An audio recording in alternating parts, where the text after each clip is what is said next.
Perkenalkan, nama saya Muhammad Fernaldi Subiakto, NRP 130117076. Pada kesempatan kali ini, kami akan mempresentasikan tentang pengumpulan data penelitian menggunakan metode observasi. Jadi yang pertama-tama saya akan menjelaskan latar belakangnya terlebih dahulu. Penelitian dapat diartikan sebagai suatu proses penyelidikan secara sistematis yang ditunjukkan pada penyedia informasi untuk menyelesaikan masalah. Sebagai suatu kegiatan sistematis, penelitian harus dilakukan dengan metode tertentu yang dikenal dengan istilah metode penelitian.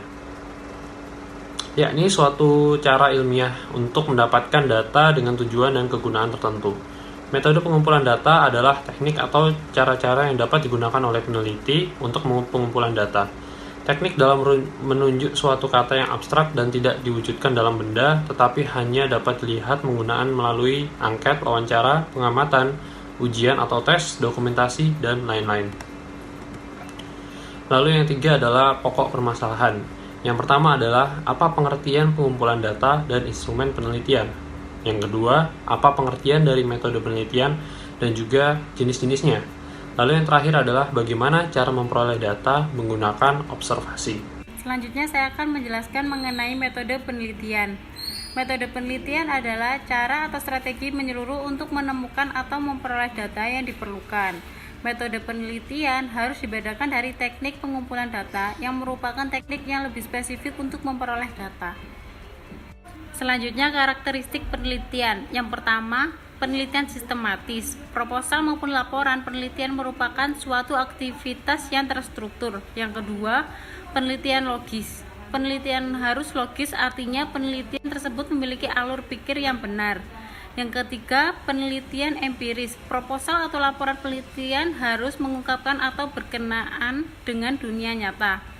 Lalu yang keempat, penelitian redukatif.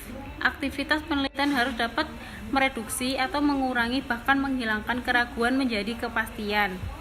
Yang kelima, penelitian replicable dan transmittable.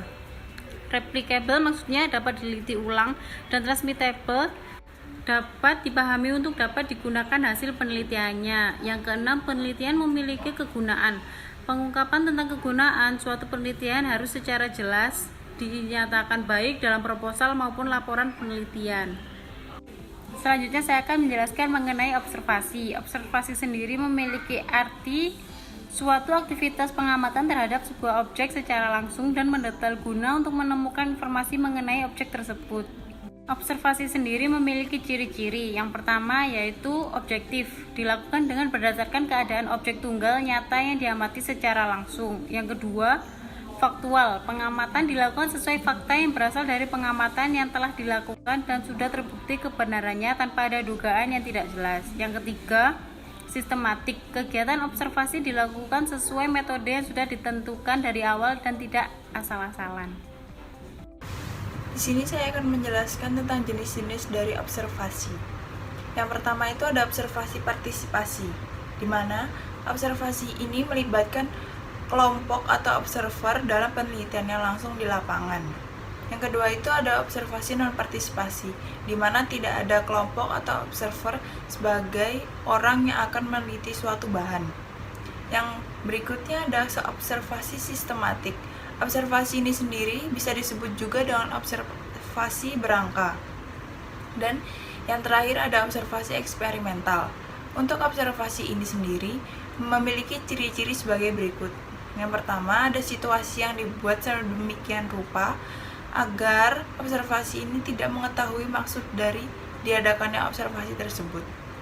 Yang kedua, ada dibuat variasi situasi yang untuk menimbulkan tingkah laku tertentu. Yang ketiga, ada observasi dihadapkan pada situasi yang seragam.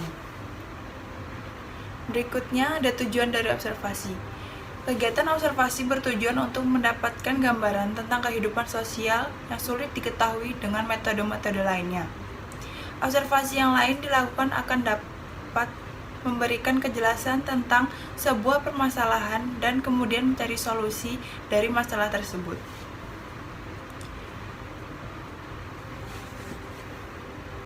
Selanjutnya masuk kepada pembahasan. 1. Pengumpulan data dan instrumen penelitian. Pengumpulan data merupakan kegiatan mencari data secara langsung di lapangan yang digunakan untuk menjawab segala macam permasalahan yang ada di dalam penelitian. Secara umum, data terbagi menjadi dua, yaitu data primer dan data sekunder. Data primer yaitu data yang dikumpulkan dan diolah langsung dari subjek atau objek pada penelitian. Data sekunder yaitu data yang didapatkan secara tidak langsung dari objek atau subjek pada penelitian. 2. Pengertian metode penelitian dan jenisnya. Pada suatu penelitian, pengumpulan data menjadi hal penting yang harus dilakukan dan tidak boleh dilakukan secara sembarangan. Ada beberapa langkah dan teknik yang harus dilakukan dalam proses penelitian, yaitu mendapatkan data yang valid sehingga tidak perlu dilakukan lagi kebenarannya. Pengumpulan data juga dilakukan untuk memperoleh informasi yang dibutuhkan dalam mencapai tujuan penelitian.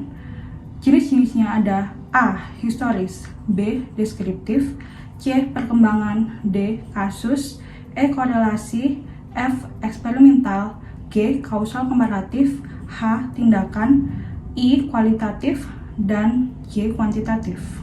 Selanjutnya adalah pengumpulan data dengan observasi. Observasi adalah teknik pengumpulan data yang dilakukan lewat pengamatan langsung. Peneliti melakukan pengamatan di tempat objek penelitian itu berada.